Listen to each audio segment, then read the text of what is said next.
سڵاوتان لەبێت چاوەڕوان محمودم لە شارپرێسەوە هەواڵەکانی ڕۆژتان پێشکەش دەکەم سەرەتاژ ناو نیشانەکان. وەزیری دارایی بڕیاریدا 400 ملیارەکە بۆ هەرێم نەنێرێت. مەترسێکی گەورە لەسەر هێزێکی کوردی ئاشکرا دەکرێت. نرخی دۆلار دادەبەزێت و بەهای دینار بەرز دەبێتەوە.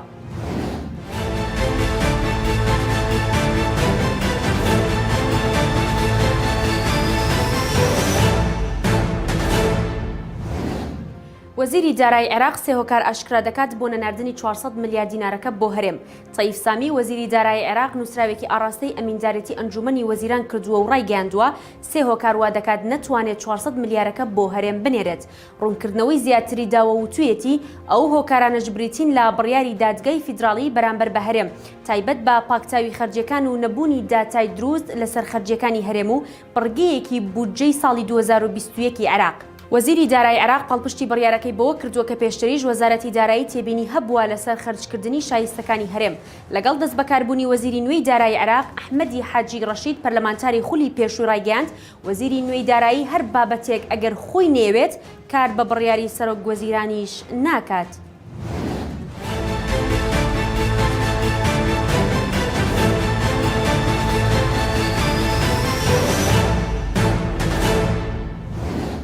توێژەرێکی سیاسی تورک پێی وایە ئەو نزیکبوونەوەی ئێستا لە نێوان تورکیا و ڕژێمی سووریادا دروست بووە نزیکبوونەوەیەکی استراتیژی نییە و کاتیە دەژڵێت تورکیا هێشتا سوورە لەسەر پشتیوانیکردنی ئۆپۆزیسیۆنی سووریا و دەستبەرداریان نەبووە هاوکات مەترسێکی گەورەش لەسەر هێزێکی کوردی ئاشکرا دەکات.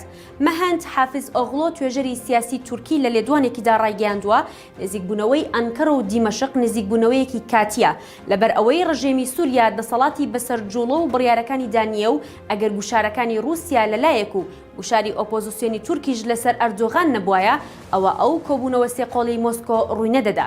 ئەمڕۆژ بە سێهۆزات هاوسەرۆکی کەچەکە ئاشکرای کرد تورکیا سیاسەتی خۆی لە ڕۆژاوای کوردستان گۆڕیوە. ئێستا بە هاوکاری رووسیا، ئێران و سووریا هەوڵ دەدا دەستکەوتەکانی ڕۆژئاوای کوردستان لەناو ببات. باسی لەوەش کردبوو رووسیا سیاسەتێکی خراپ بەرامبەر بە کوردانی ڕۆژاوای کوردستان پەیڕەو دەکات بۆ شەڕی ئۆکرانیا هەوڵ دەدا تورکیا لە خۆی نزیک بکاتەوە لە بەرامبەریشدا چاو لا کڕیارەکانی تورکیا لە ڕۆژاوای کوردستان دەپۆشێت.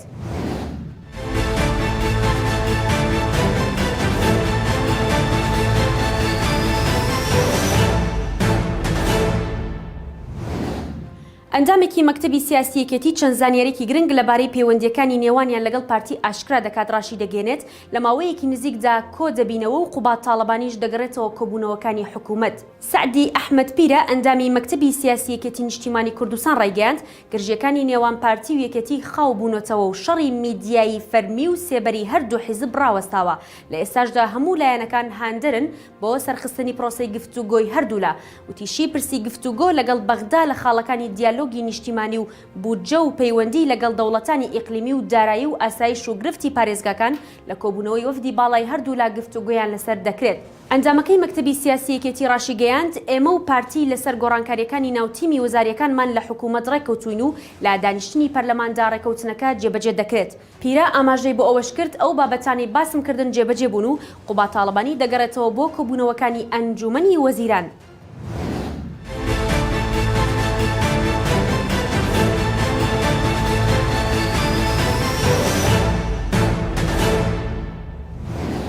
ڕاوێژکاری دارایی سەرۆک وەزیرانی عێراق هەواڵێکی گرنگ لەبارەی بەهای دۆلار بەرامبەر دینار ئاشکرا دەکات و ڕایدەگەێنێت نرخی دۆلار زۆر دادەبەزێت و بەهای دینار بەرز دەبێتەوە. مەسەر محەممەد ساڵح ڕاوێژکاری دارایی سەرۆک وەزیرانی عێراق ڕایگەیاندووە لە مێژووی دارایی عێراقدا ئێستا یەدەگیردراوی بیانی بەهێزترینەوە و گەیشتۆتە نزیکەی 100 ملیار دۆلار. ئەمەش بە واتای ئەوە دێت ترس و نیگەرانی نییە لەبارەی توانای دارایی عێراق لە سەپاندنی سەقامگیری نرخی دیناردا. دەشڵێت بابەتی ئێستای بەهای دینار بەرامبەر بە دۆلار زیاتر پێیوەستە بە کاروباری کارگێڕی و ڕێخستنەوە لە شێوازی مامەڵەکردن لەگەڵ حواڵەی دەرەکی و ئاڵوگۆڕی دراوی بیانی بۆیە پلە بە پلا دینار دەگەڕێتەوە نرخی فەرمی خۆی کە 100 دۆلار دەبێت بە 146,000 دینار یان نزیک لەو نرخە. هەواڵەکانم پێشکەشکردن هەر شاد بن.